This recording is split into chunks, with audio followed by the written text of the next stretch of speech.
Welcome to another video on edscarpage.com. This one about keyless access with push button start. So there's your key. They call that a fob, F-O-B. Don't know why. Everybody asks me that. Maybe someday we'll look it up. Anyway, this is would be the key to your car, and thus the push button start. We'll get into that in just a second here. The blue Subaru logo, if you push it once, the car beeps twice and it unlocks the driver's door. If you push it 2 times, the car flashes and beeps 4 times, and that unlocks everything all the way around. There's a little symbol of a locked lock right there. If you push that, it beeps once, and that means everything's locked. Now, if it beeps 5 times, that means something's open and it was unable to lock. And then below here, we have the hatch button. See that one right there? You've got to hold this down for a couple seconds or until it beeps twice, because they don't want you to accidentally open up the hatch, because on the models with keyless access and push button start, it's got a power hatch, or a power lift gate as they call it. So we'll go ahead and lower that here with the key fob as well. Let's look at something while it lowers. See this little rubber button under here? There's a little rubber button right below. It's kind of a pad right below here.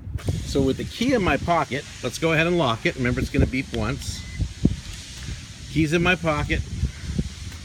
All I got to do is go up under here and push the pad. Notice I held it for 1.5 seconds there, and it closes. So I never have to take the key out of my pocket or purse or man purse. And then we're going to go ahead and push this button, and that closes it up.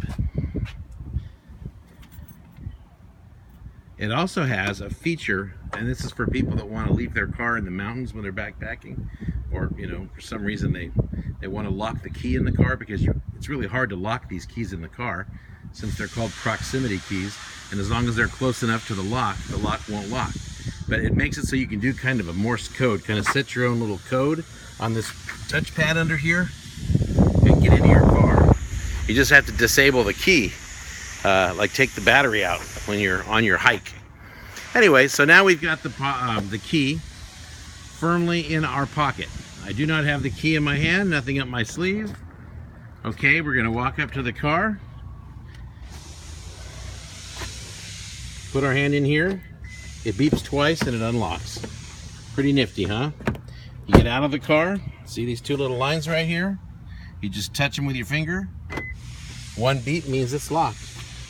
And then the push button start part. So remember, I've got to be about 2.5 feet with the key in my pocket or purse or whatever. Reach in the hand there, unlock. That's why it's called keyless access. And now the push button start feature. You get in the car. You want to have your foot on the brake or this won't work. Push button start. There you go. It starts right up. So when you get out of the car, you don't have to have your foot on the brake, but you can. You're just going to push the button and that's going to stop it. So, Ed, the question has been asked of me, how do I put accessories on? What if I just want to listen to the radio, but I don't want the engine running? Well, don't put your foot on the brake. Leave your foot off the brake and push the button, and then you've got accessories. See, here comes the radio. There you go. So that's how you do the keyless access with push button start. Any other questions? Feel free to call me here, 559-905-0102, edscarpage.com. One last feature of the keyless access with push button start is you can actually set your memory seats to your key fob. The only thing it won't change when you open the door with your key fob is the lumbar, but it will change your seat settings. I hope that helps you.